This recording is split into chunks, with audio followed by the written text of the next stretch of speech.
श्रीराधा शरणम्।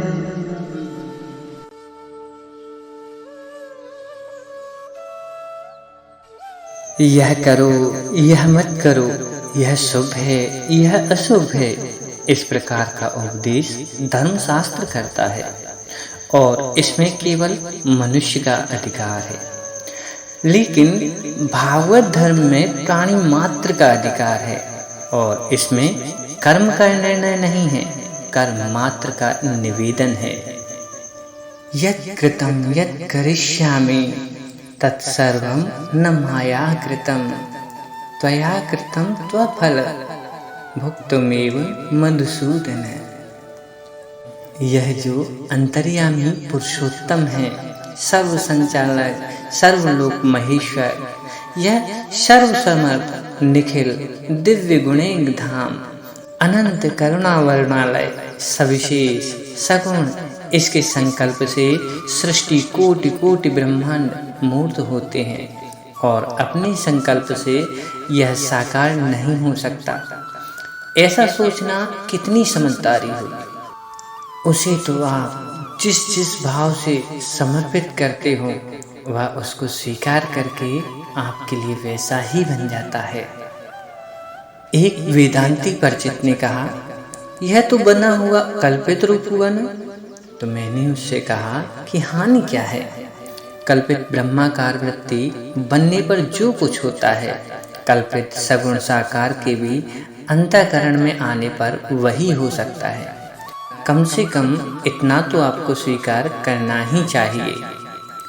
जैसे शरीर पृथ्वी, जल, अग्नि, वायु और आकाश से बना है तो इन पर ही आश्रित है, इनसे ही पोषण पाता है। इनमें से एक को भी छोड़कर शरीर नहीं रह सकता। ऐसे ही अंतःकरण में स्थित जीव ईश्वर का अंश है या नहीं? तब ईश्वर आश्रित रहे बिना और कोई उपाय है क्या उसके लिए? नहीं ना। उसकी कोई स्वतंत्र शक्ति सामर्थ्य है?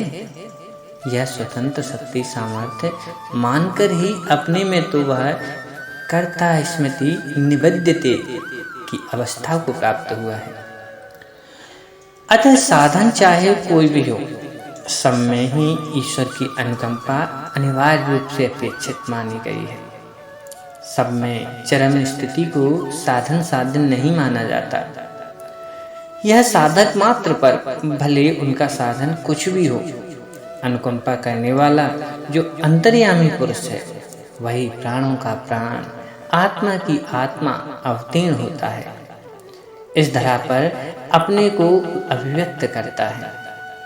यह जो अंतःकरण में आ सकता है वह बाहर भी साकार होने में समर्थ है और अंतःकरण में जो उसकी श्रीमूर्ति आती है सदा मन कल्पित ही तो होगी। जिसने भी देखा हो, शास्त्र के उस वर्णन के आधार पर हम कल्पना ही तो करेंगे, किंतु श्री कृष्ण की यह कल्पना सामान्य नहीं होती। कृष्ण कभी किसी रूप में साधारण नहीं होते।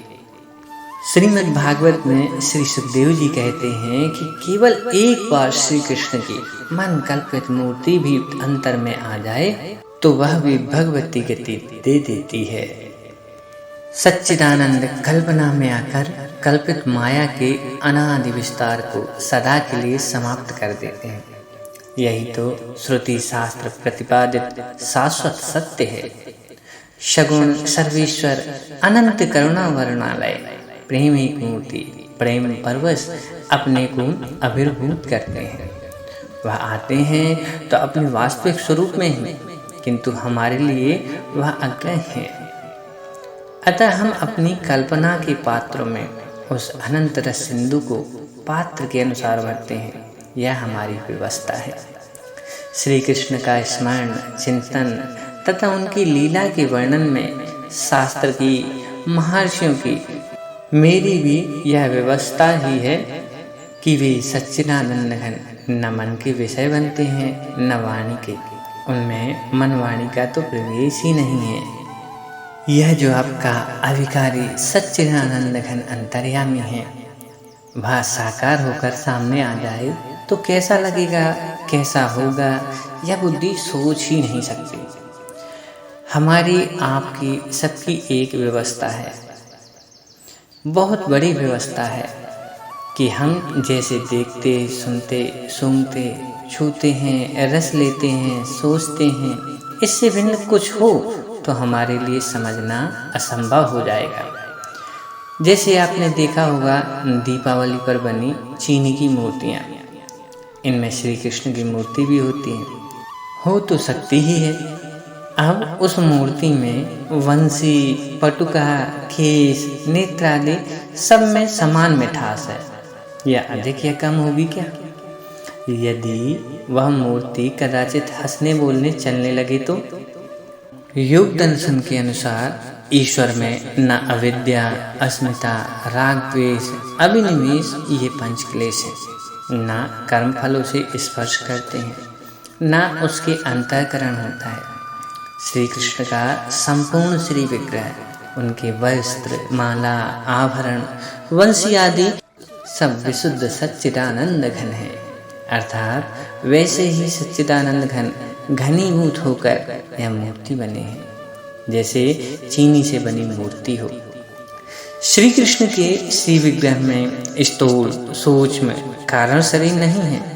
पंचभूतात्मक न होने से स्थूल शरीर नहीं है। अंतःकरण आयुष न होने से सूक्ष्म शरीर नहीं है। अविद्या रूप कारण शरीर भी नहीं है। यह श्री विग्रह केवल चित घन है। यह तो ठीक, किंतु जहाँ मन बुद्धि नहीं वहाँ श्री कृष्ण कैसे सोचते हैं, कैसे किसी के प्रेम का अनुभव करते हैं, कैसे वे भावना करते हैं और भावना को समझते हैं, वे कैसे सोते या जागते हैं। उनमें जब इंद्रियां ही नहीं हैं, चीनी की मूर्ति के समान वे चिद्घन हैं, तो उनके नेत्रों से देखने और नासिका से सूंघने का भी क्या अर्थ? उनके नेत्रों में या मन में जितनी चेतना है उतनी ही उनके पद नख में, केशों में, वस्त्र में, वंशी में भी है। वे सब कहीं से देखते, सुनते, छूते, सूंघते और सोचते हैं। यह सत्य है, परम सत्य, किंतु समझ में आवेगा इसे मानकर चलने पर। ध्यान में आवेंगे ब्रज कुमार या उनके चरित्र की चर्चा भी की जा सकेगी। अतः हमारी ही भाषा में शास्त्र बोलते हैं, क्योंकि हमको समझाने के लिए बोलते हैं। देश काल जिसमें कल्पित है वह सगुण तत्व भी साकार होता है, तो अपने में देश काल तथा देहेंद्रियों के हमारे समान प्रतीति कराकर हमारे समान लीला करता है। वह हमारे समान होकर हमारे मध्य आविर्भूत होता है। यह विशद विवेचन बुद्धिमानों के लिए रहने देकर हमारा उद्देश्य, हमारा प्रयोजन सरलता से सम्यक सिद्ध होता है। किंतु सगुण साकार श्री विरज राजकुमार बुद्धिगम्य नहीं है, श्रद्धे गम्य नहीं है। अतएव श्रद्धा सहित मन लगाकर हम प्रयत्न करें कि इनकी परम मधुर सुधा सुनी मंजू लीलाओं का अंतःकरण में आविर्भाव हो जाए।